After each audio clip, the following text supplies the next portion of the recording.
Analeng and Kuya Joban abay binalaan ang ilang mga vloggers na gumagamit sa pangalan ni Analeng patungkol sa kanyang ex na si XB.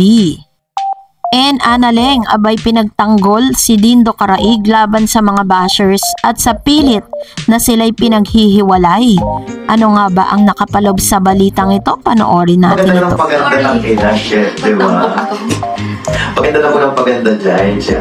Ayan, o diba? O, huwag niyo sabihin na hindi marunong manamit si Analeng. Marunong manamit yan, kaso nga natin ka. Sa mga vlogger naman, at saka sa mga past ex-wife, sa gumagamit dyan kay XB, ayan, kung ginagamit nyo si XB, huwag nyo lang banggitin si Analeng sa mga video nyo.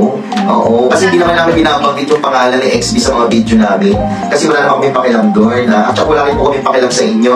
Huwag nyo gamitin si Analeng para mag-viral kayo, ha? Sa mga vlogger na nakakasama nila XB, wala pa kayong mga sariling utak. Pati nga si Ding Ako nga, tignan nyo, kaya ko magpa-trending, kaya ko magpa-viral ng kahit na anong content. Kahit ko Analeng, nakita nyo naman yung pangalan ni Analeng para mag-viral kayo. Ibig sabihin, di ba kayo naaawa sa sarili nyo na tawag dito na tumataas ang viewers at tumataas ang followers nyo galing kay Analeng. Wala kayong sariling prinsipyo, wala kayong sariling dignidad na ipagmamalaki sa taong bayan at sa taong mga followers nyo na kaya ako sumikat.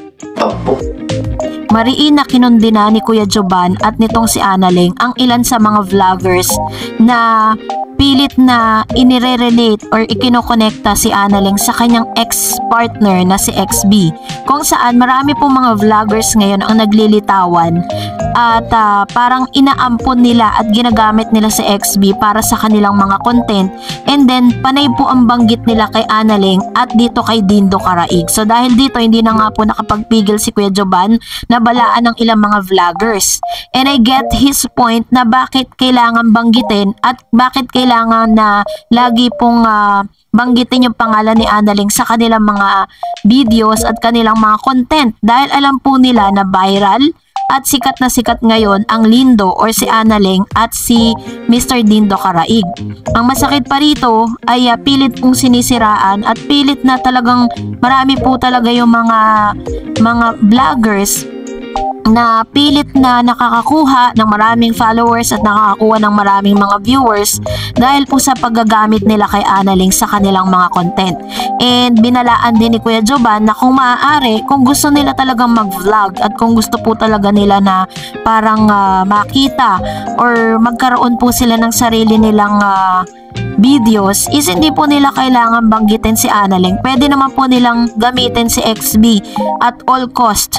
Pero bakit panay ang gamit nila sa pangalan nga ni Analeng? Ang masama pa dito ay nababanggit pa at nasisiraan pa't pumapangit ang imahe ni Analeng at ni Dindo Caraig dahil sa kanilang mga ginagawa. Pinapalabas kasi nila sa kanilang mga videos na kaawa-awa itong si XB. So kagaya po nito, panoorin natin. Chicks mo ba yan? Chicks mo yan? XB, kinalimutan mo na si Analeng? XB, kinalimutan mo na si Analeng?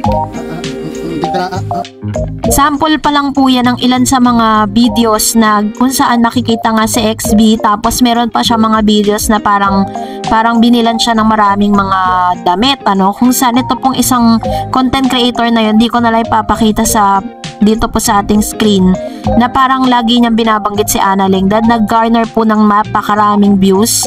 Sinasabi niya na gusto niya raw i-shopping si Analeng, pero kung talagang gusto niya talagang i-shopping si Analeng, kahit hindi niya naman makita si Analeng, kung talagang sincere siya dun sa kanyang sinasabi na gusto niyang ipag-shopping si Analeng, gusto niyang bigyan ng damit, hindi niya na po kailangang isama pa sa kanyang mga content.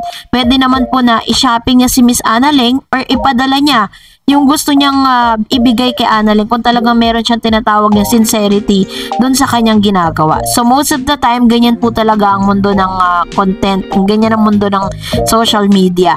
So you need to be a clout chaser, ika nga, no, para po talaga mapag-usapan ka. Pero wala naman pong masama sa pagiging ganon, pero wag lang talaga to ay the extent na parang you are using that people, you are using or nagiging clout chaser ka, and then you are parang dinadown mo yung ibang tao. Yun po yung pinakamasama at yung pinakaayaw ni Kuya Joban. Tama po siya sa kanyang point of vista or point of view na siya po is gumagawa siya ng mga content pero hindi niya kailangan mambanggit ng ibang mga tao kundi ginagamit niya yung kanyang sarili at the same time yung kanya pong alaga na si Annalyn or yung kanyang anak-anakan na si Annalyn. Pero to the expense or para po sa kapakinabangan ni Annalyn at ng kanyang anak na sinusuportahan. So ito po isang malaking paalala na you need to be wiser pagdating po sa pag-follow ng mga content creators.